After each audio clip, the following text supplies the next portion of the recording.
저는 여러분과 함께 산상수훈에 대해서 공부하기를 원합니다.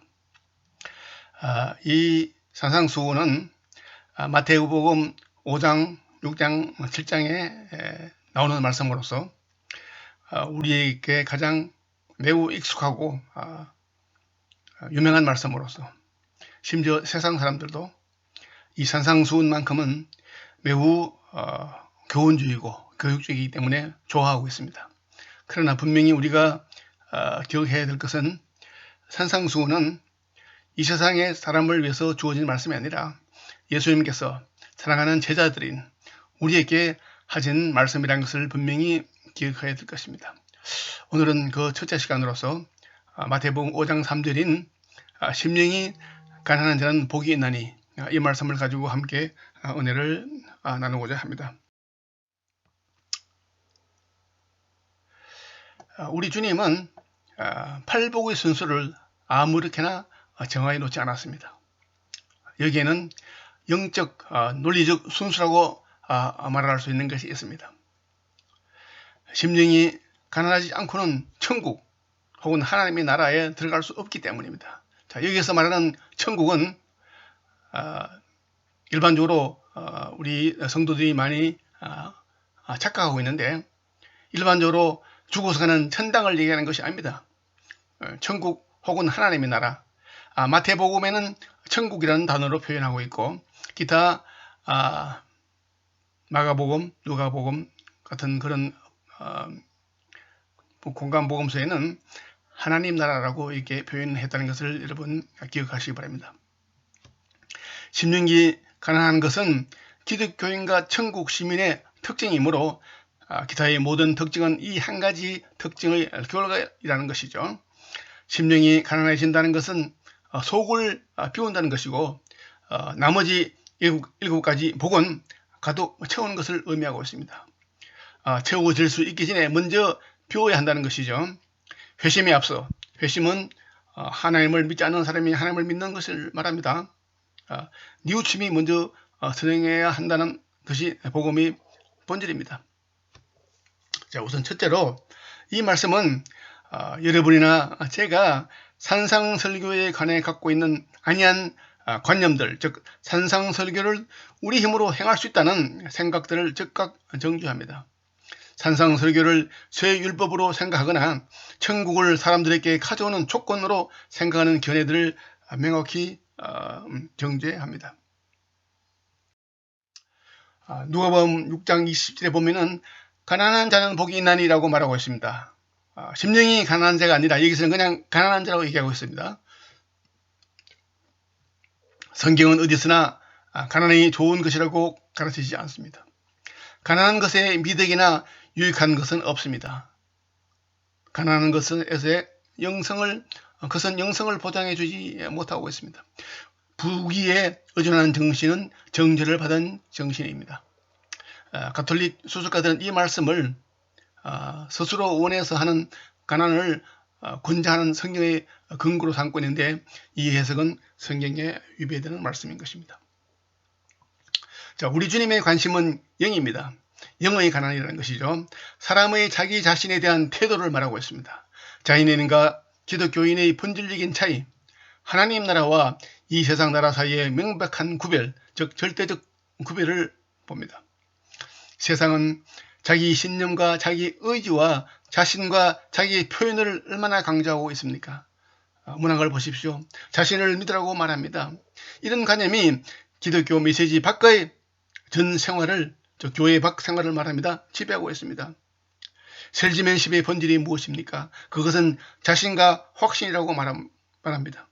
자신감과 신념과 자기를 의지하라고 말합니다. 우리는 이 비극적인 자신감의 표현을 이 세상 어디에서나 볼 수 있습니다. 만일 누군가가 하나님 존진에서 철저한 가난한 영 이외의 다른 것을 느낀다면 그가 근본적으로 하나님을 대하고 있지 않다는 것을 의미합니다. 이 축복, 심령이 가난한 이 축복은 오늘의 교회에서도 인기가 없습니다. 오늘의 교회에서 개성 운운하는 말들처럼 어리석고 비기독교적인 것은 없습니다. 그것은 대체로 개성은요, 혈육적이며 유격적이며 일종의 외모를 두고 하는 말이라는 것을 알아야 합니다. 더구나 위태로운 것은 이런 태도는 대체로 자신감과 자존심과 자기의 표현과 한편으로는 참된 개성을 혼동하는 데 근거를 하고 있습니다. 겸손을 올바로 평가하지 못하는 것을 많이 봅니다. 어떤 위원회에서 어떤 후보자에 대해서 이렇게 얘기했습니다.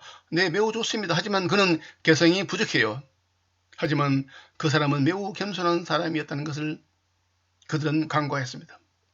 하나님의 가장 위대한 일꾼들과 위대한 전도자들을 보십시오.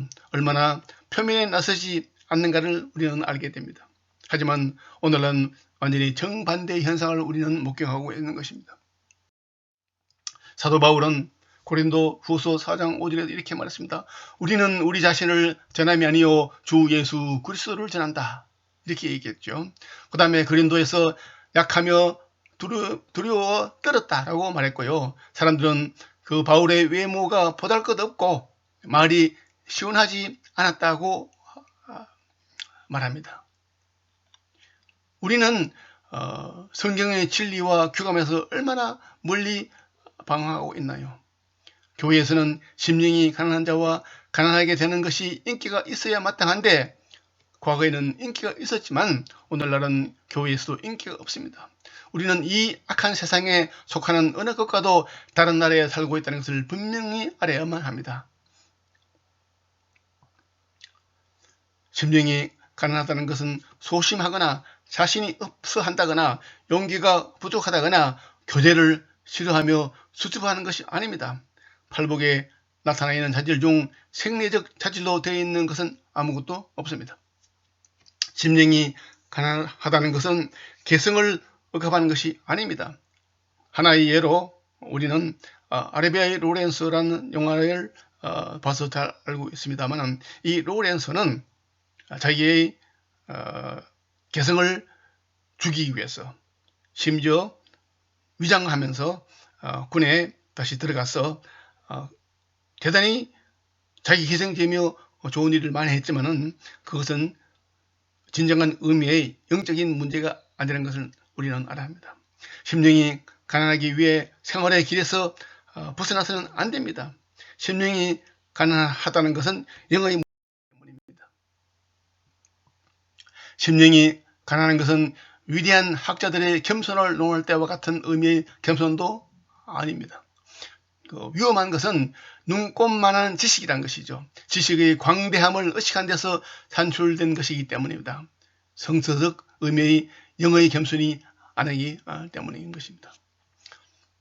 이사야서 57장 15절에 나와 있는 말씀, 지극히 존귀하며 영원히 거하시며 거룩하다 이름하는 이가 이와 같이 말씀하시되 내가 높고 거룩한 곳에 있으며 또한 통회하고 마음이 겸손한 자와 함께 있나니 이는 겸손한 자의 영을 소생시키며 통회하는 자의 마음을 소생시키려 함이라 라고 말씀했는데 이것이 겸손의 특징이라는 것을 우리는 기억해야 됩니다. 구약에는 여러 가지 신뢰가 많이 나옵니다.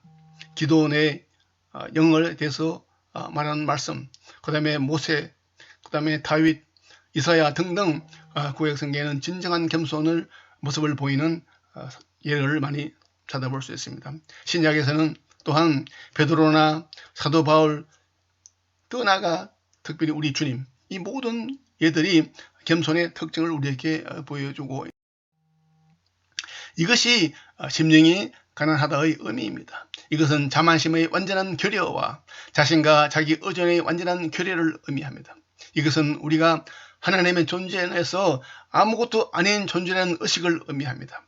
우리 스스로 할 수 있는 것은 하나도 없습니다. 가난하다는 것은 우리가 하나님과 마주할 때 느끼는 우리의 철저한 무능에 대한 엄청난 인식인 것입니다. 우리가 기독교인이라면 생리적 혈통이나 가문이나 국가나 국적이나 혹은 생리적 기질이나 생리적 지위나 교육에 의지하지 않아야 합니다. 개성이나 지능, 능력, 재능, 도덕성, 선한 행실을 의지해서는 안 됩니다. 이것이 심령의 하나님입니다. 모든 것에서 완전히 벗어나야 합니다. 우리가 아무것도 아니라는 느낌, 아무것도 소유하지 않으며 철저히 복종하는 상태로 하나님을 바라보며 하나님과 하나님의 자비를 철저히 의뢰하는 것입니다. 이사야처럼 말이죠. 결국 사람은 어떻게 해서 심령이 가난해지는 것입니까? 수도원 생활을 하면 됩니까? 아닙니다. 심령이 가난하게 되는 길은 하나님을 바로 보는 것이 길입니다. 성경을 읽고 그 다음에 하나님의 법을 읽고 하나님이 우리에게 무엇을 기대하는가를 살피고 우리가 하나님 앞에 서 있음을 응시하십시오. 동시에 예수 그리스도를 바라보고 우리가 그를 복음서에서 보게 되는 대로 그를 바라보십시오. 주님을 바라보십시다. 주님을 바라볼수록 우리는 스스로 무력하다는 것을 느끼게 됩니다. 그래서 우리들은 더욱 심령이 가난하게 될 것입니다. 하지만 무엇보다도 다시 주님을 바라보십시오. 그러면 여러분은 자신을 위하여 할 일이 아무것도 없게 될 것입니다. 여러분이 자신들의 절대 가난함과 공허함을 느끼지 않고서는 절대로 주님을 참으로 바라볼 수 없을 것입니다. 그런 다음 주님에게 말씀하십시오. 내 손에 있는 것은 하나도 없사오니 오 주여 당신의 십자가를 붙들 뿐입니다. 속이 비고 무력하고 벌거벗은 죄인이지만 우리 주님은 항상 충족시켜 주시는 분입니다.